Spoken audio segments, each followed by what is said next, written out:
Hey everybody, this is Jeff Livingston with Cognitive Path, and I'm with Joe Castle. You're the executive advisor, is that right? That is true. That is true. Thanks, Jeff. Advisor for public sector technology at SAS. Yes, sir. That is correct. And you're a Washingtonian. I am a Marylander. A Marylander. I'm a Virginianer. That masquerades as a Washingtonian. A member of the Old Dominion, I guess, although my Philadelphia roots kind of balk at that. That's awesome. We love Philadelphia. But Beautiful city. We were reminiscing before we got into this about the Hail Mary pass that happened in the Commanders, and what would happen if that was a deep fake? Right. Oh, it'd be horrible. Well, the record, they're 6-2, I guess now, right? 6-2, incredible, right? Yeah, leading the division, right? Which is awesome. I love to see the Cowboys not leading the division or Philadelphia. Sorry, Jeff. No, it's okay. My relatives give me tons of grief about being here. Yeah, and I don't even remember the third team, so we're not even worried about them right now. Isn't it the Jets? No, yeah, right. We're not worried about them either, actually. What's interesting in being in D.C., I grew up in Maryland, Frederick County, Orioles fan as a kid, sure, Redskins fan as a kid. Nationals come to town. I live right down the street. I would go over to weekday games. I was one of the guys with the headphone in, listening to hot dog and a beer, 100 section, inning 3 for $10 or something, right? And then we have the Ravens. So I've been cheering the Ravens for a long time. And what's good about DC too is that DC and Maryland is that you get both sides, right? So 20 miles apart until they play. So I will tell you, when the Commanders played the Ravens. Were you wearing purple or were you wearing burgundy? I was cheering for the Commanders. All right. I hate to say that being a Marylander. Burgundy but and gold. It's true. It's a childhood thing, That's all we had. Yeah, so. It's pretty cool. Let's talk about AI. Well, let's talk about What's AI. What's happening with sure. AI, Jeff?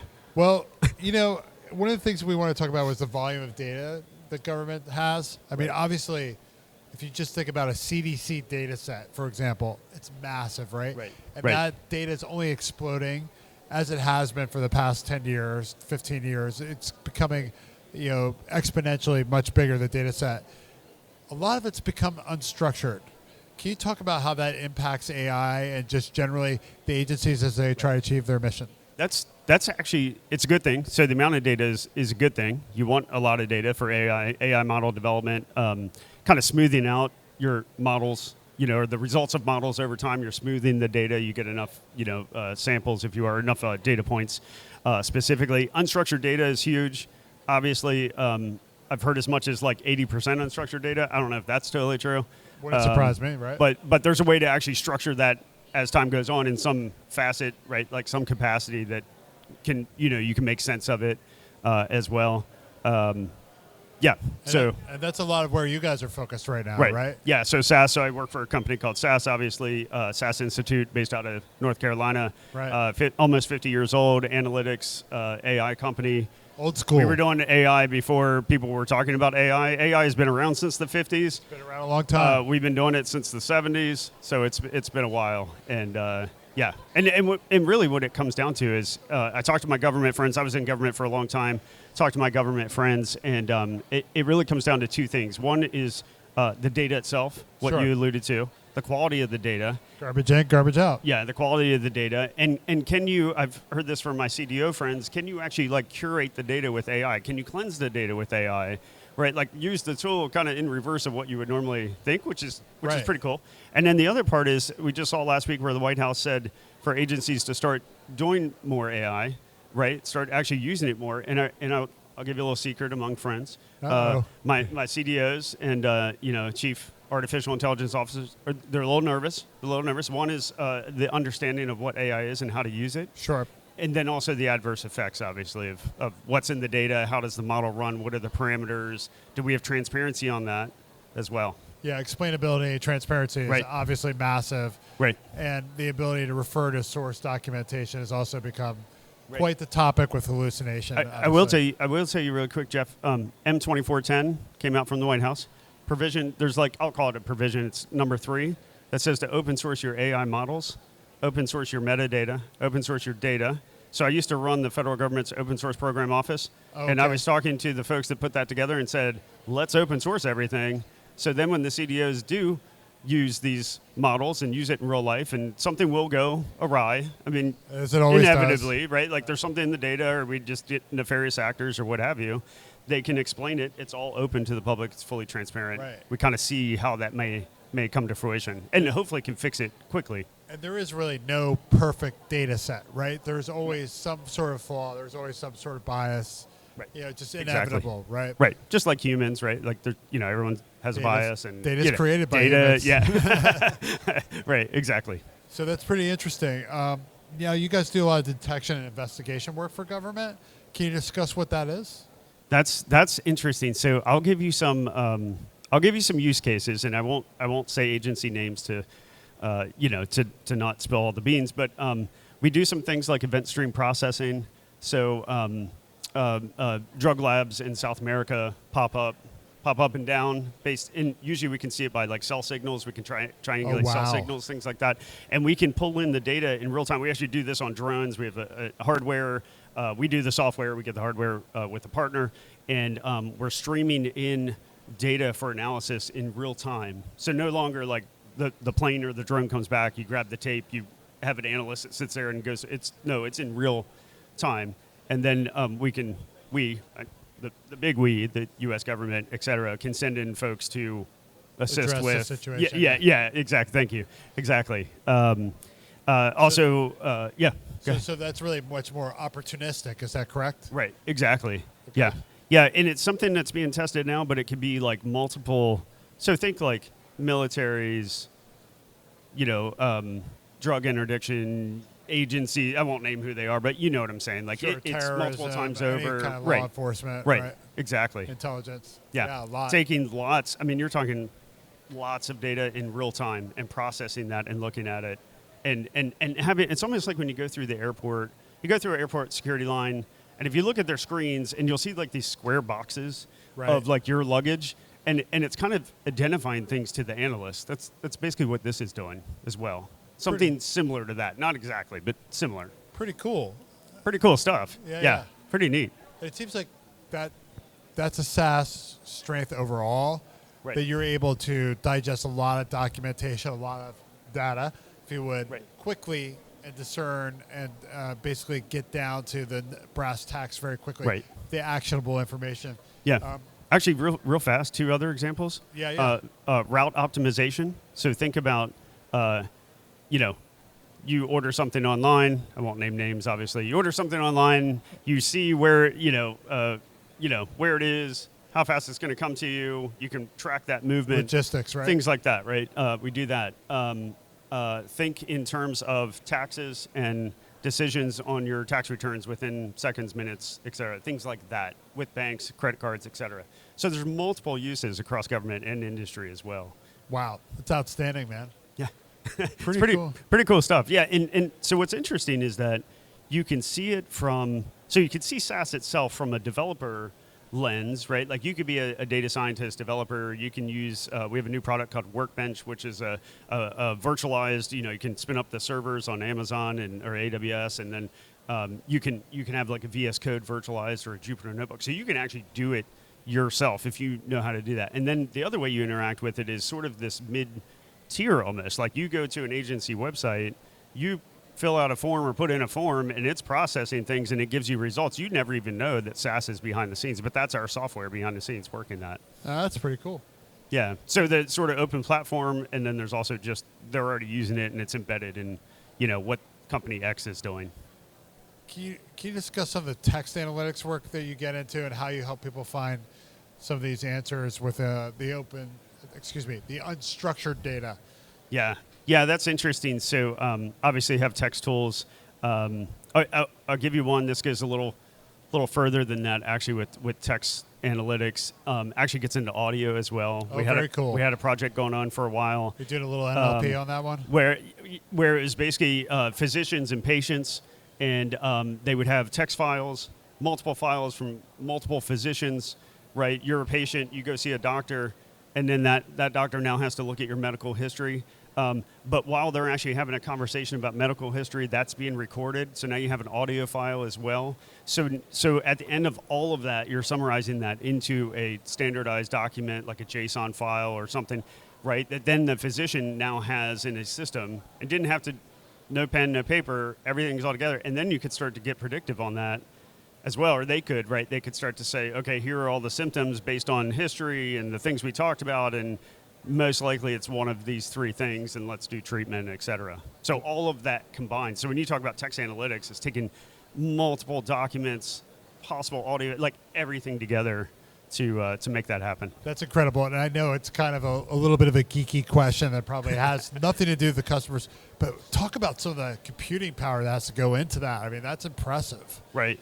Huge computing power. That's one of the issues with AI today, right? Right. You hear about Microsoft and 3 Mile Island and things like that. I mean, the amount of data and processing folks in power. Pennsylvania are happy about that, though. Actually, yeah, I mean, no, seriously. I'm a Marylander. I can't comment on Pennsylvania. I mean, no, for real. Just to have that station open again and working is good, Right. But, huge compute power. In Maryland, we talk about data centers, the amount of processing that it's going to take and the amount of data to make the smoothing effect happen. Well, you guys have been in AI for so long, though, you kind of know what it has to go into it. So you're in front of it. It seems like you have the GPUs, right. The CPUs, That's true. That's true. And in the Fed space, so we're working on our FedRAMP certification for some of our products. We're going to continue to alter that and expand that as we go with various products and what have you. We have our own cloud environment, so you can just use us for hosted services. We obviously work with the major players, in that space as well. So we're the software that sits in the cloud. Very cool. I was reading your website, and it was talking about how you guys bridge higher education, industry, and government. Right. Can you talk a little bit about that? Because, I mean, there's three very different sectors. Sure. Yeah. And I think what's interesting about that is that, so SAS started by Dr. Goodnight, right? James Goodnight in North Carolina. He was a professor at NC State and developed it's a programming language, right? So we have the platform, but the language. So he developed the language and then obtained a contract with USDA for agriculture, like analytics, and then expanded the company, from there. So the education roots are there. We obviously work with, education, different universities and schools and things like that. And then the commercial sectors there, banking, and pretty much any industry that you can think of, we probably have some presence. And then government, we always say like we have, we're within all the cabinet level agencies and so we have a pretty good, and some smalls, we call them smalls as well. Those are my own B days, but the smalls as well. So it's a diverse grouping, and we're around the world. We're 13,000 employees. We have multiple offices around the world. So it's the real deal. It's a real company. Yeah, it's substantial. For sure. Another thing you guys were talking about is creating a future-ready workforce through innovation and strategy. Can you talk about how you guys are doing that using your technology? Yeah, sure. So working, obviously we have different outlets. There's things that we do, working with various nonprofits and schools and what have you. And so it's probably more of that. We have an education arm. So we support universities. We're obviously working with them, but also our own internal education. So you know how to use our product. So it's not just, you just have a product, now what, right? Like you can that's how I feel about my car. you can go and take classes and what have you, and get training credits and things like that. So it's really trying to arm. At some point we talked about low code, no code for a long time. It's still a thing. We talk about the virtualized environment for coding. At the end of the day, people have a lot of data. They want to make sense of it. They want to make it predictable. Hopefully, if they can get to that part of the journey, which would be the ultimate goal. And so if there's tools that we can, and products that we offer that can help those folks along the way, meet them where they are and their skill level and what they're doing, that's why we're in it, right? Very cool. Last serious question for you. Okay. With the government and your discussions with them, is there something you feel like that they really need to address, or that you guys are really able to help them with? Is there like a big issue that you see as we move into this kind of really serious first wave of generative AI adoption within federal? Yeah, and I think it's so my perspective. I think it's more just the education of AI, the use of AI, the transparency of AI. One of our factors or differentiators that we like to bring up is ethical AI, responsible AI, things that we focus on that say like, hey, there could be adverse effects, and we recognize that, and we even built like parts of our tooling. So when you're curating the data, cleansing it, it'll show you bias in the data, gender and things like that comes up, and you can look at different charts and things, and you can try and correct for that even before you ever get it to a model as well. So I think for the government, it's really understanding, having the tooling, understanding, how to kind of like, your day one of a new technology. Everybody wants to use it, but it's how to safely do it, how to understand it, how to use it to the best of our ability and do it safely. And yeah, they're just starting on that journey, which is why you see all the regulation too, right? Like it's more of the regulation than the actual use right now. And pretty soon it's going to be gangbusters on the use, and the regulation will be there as the guardrails to, safe AI, if you will. It kind of reminds me of that social media era when everybody was a little freaked out about commenting, right? Right. Yeah. No one wanted to do it for a while. And then everybody had a Facebook page. Right. I actually, the other day, this is a true story, I turned off my MySpace. I shut down my account. I was like, do I have a MySpace account? Is there still MySpace? I better get my Friendster account shut down. Yeah, I went on and I logged in with, I shouldn't even say this being an IT guy, but I went on and I logged in with one of my usual passwords. That's the part I shouldn't say, right? Whoops. I'm just using the same one. So if you figure out what that is, you pretty much have everything, all my accounts. But I was like, oh, it worked. I better shut this thing down. I didn't even know this still existed. Wow. Yeah, so shut down MySpace the other day. Doesn't Justin Timberlake own them or something? I don't know. It definitely did turn into more of a music site, which is one of the reasons why I was using it. That's cool. It was a while ago. It was, yeah. Very cool. Last question for you, and this is the softball. Is there an AI app that you particularly love that you think folks here should know about? Wow, that's interesting. I'll be honest. I don't use any AI apps myself. I mean, I use apps that obviously have it built AI in. embedded, Finish your sentence. What I'm waiting is for some of those apps to become really smart. Like finish the sentence the way that I would say it, not just finish a general statement. Don't do that, Siri. To me. Right. Yeah. But I actually don't have a particular one. We have SAS, we have suggestions and things like that. But an actual app like a chatbot or thing, nothing. Not really. I actually stay away. Maybe that's the message, is I stay away from it right now until I can fully understand what's happening. Until it's up to speed. Right, exactly. Okay. Very good.